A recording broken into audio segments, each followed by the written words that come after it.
Hi, எல்லாரும் எப்படி இருக்கிறீங்க? எல்லாரும் நல்லா இருக்கிறீங்களா? வாங்க, இன்னைக்கு மத்தியானத்துக்கு கொள்ளு பருப்பு கடைஞ்சிட்டு கொள்ளு ரசம் வைக்க போகிறேன். வாங்க, இது எப்படி செய்யறதுன்னு பார்க்கலாம். கொள்ளு நல்லா 2-3 தடவை கழுவி வச்சுருக்கிறேன். இதை குக்கரில் வச்சு வேக வச்சுக்கலாம்.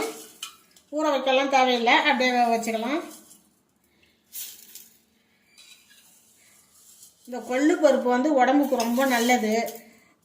கொலஸ்ட்ராலு, சுகரு எல்லாத்துக்குமே நல்லது. இது இந்த மாதிரி செஞ்சு சாப்பிட்டு பாருங்கள்.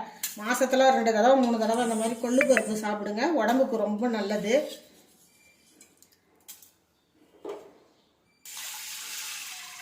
ஒரு 2 கப்பு தண்ணி விட்டுக்கலாம்.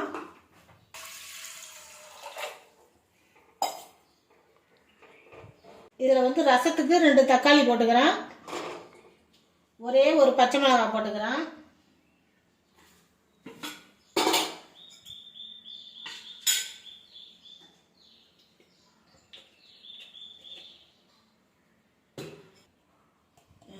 இதில் கொஞ்சமாக நெய் விட்டுக்கலாம். நல்லா சீக்கிரம் வெந்துடும், அதுக்காக தான்.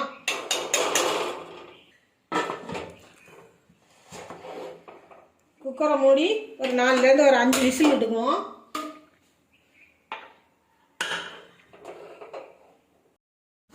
வாங்க, கொள்ளு பருப்பு நல்லா வெந்துடுச்சு. ஒரு 5 விசில் விட்டுருக்கேன், எடுத்து பார்த்துருவோம்.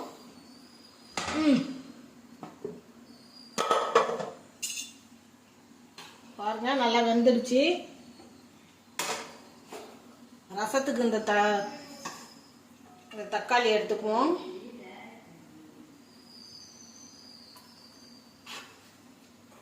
கொள்ளு பருப்புக்கு தாளிக்கிறதுக்கு ஒரு 2 ஸ்பூன் எண்ணெய் விட்டுக்கலாம்.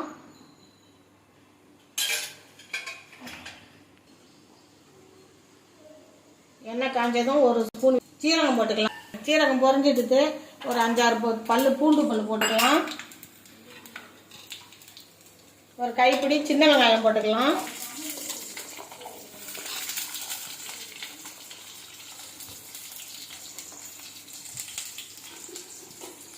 காரத்துக்கு கொஞ்சம் ஒரு 5 காஞ்ச மிளகாய் போட்டுக்கலாம். நல்லா வதக்கிக்குவோம்.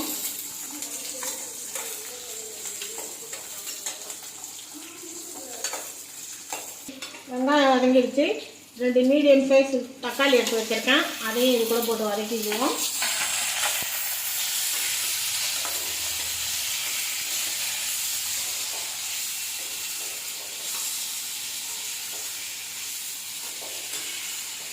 இது கூட கொஞ்சமாக புளி, இதையும் இது கூட போட்டு வதக்கிக்கலாம்.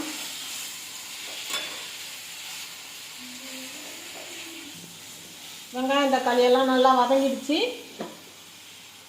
இதை எடுத்து வேக வச்ச கொள்ளு பருப்பு கூட கலந்து கடைஞ்சிக்கிட்டு வந்துடுவோம். ஓகே, கடைஞ்சிடலாம். பருப்பு கடைஞ்சிக்கிட்டு வந்துட்டேன். அதுக்கு தாளிச்சிடலாம். 2 ஸ்பூன் எண்ணெய் விட்டுருக்கேன்.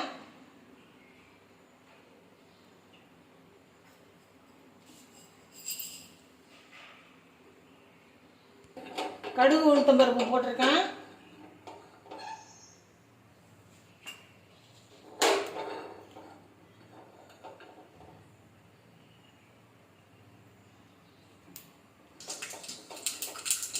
கடுகு உளுத்தம் பருப்பு பொரிஞ்சிட்டு ஒரே ஒரு வரமிளகாய் போட்டுக்கலாம்.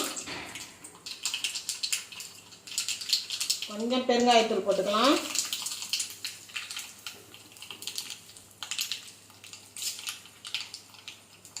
ஒரு கொத்து கருவேப்பிலை அதில் ஊற்றிக்கணும்.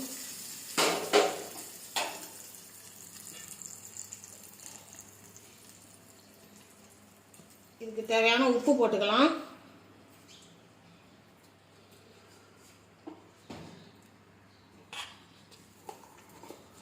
அவ்வளோதான், கொள்ளு பருப்பு ரெடி ஆகிடுச்சு. அடுத்தது ரசம் வைப்போம். ரசத்துக்கு ஒரு மிக்ஸி ஜாரில் ஒரு ஸ்பூன் ஜீரகம் போட்டுக்குவோம்.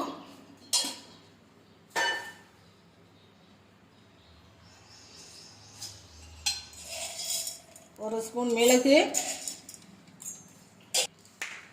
ஒரே ஒரு பச்சை மிளகாய், கொஞ்சம் கருவேப்பிலை, 4 பல்லு பூண்டு போட்டு அரைச்சிட்டு வந்துடுவோம். ரசம் தாளிக்க ஒரு ஸ்பூன் எண்ணெய் விட்டுக்கலாம்.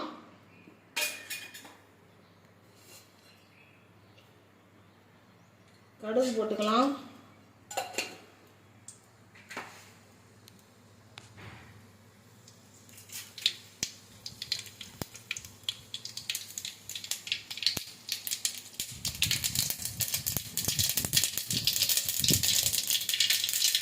காரத்துக்கு மிளகா போட்டுக்கலாம். கருவேப்பிலை, கொஞ்சம் பெருங்காயத்தூள்,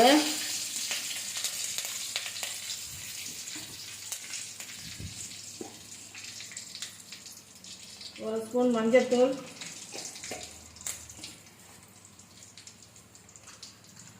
அரைச்சி வச்ச மிளகு சீரகம்,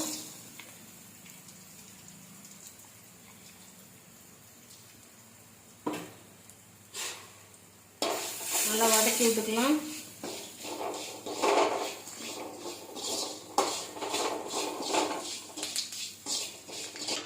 இது கூட கரைச்சி வச்ச புளி தண்ணி ஊற்றிக்குவோம்.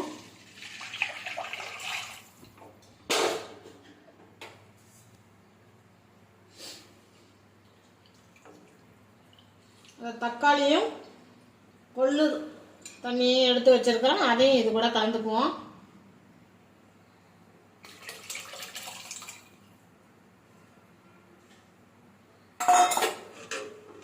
அவ்வளோதான், ரசம் கொதிக்குது. நல்லா ரசம் நுரைச்சி வந்துடுச்சு. இப்போ வந்து ஒரு கொஞ்சமாக கொத்தமல்லி தழை தூவிட்டு,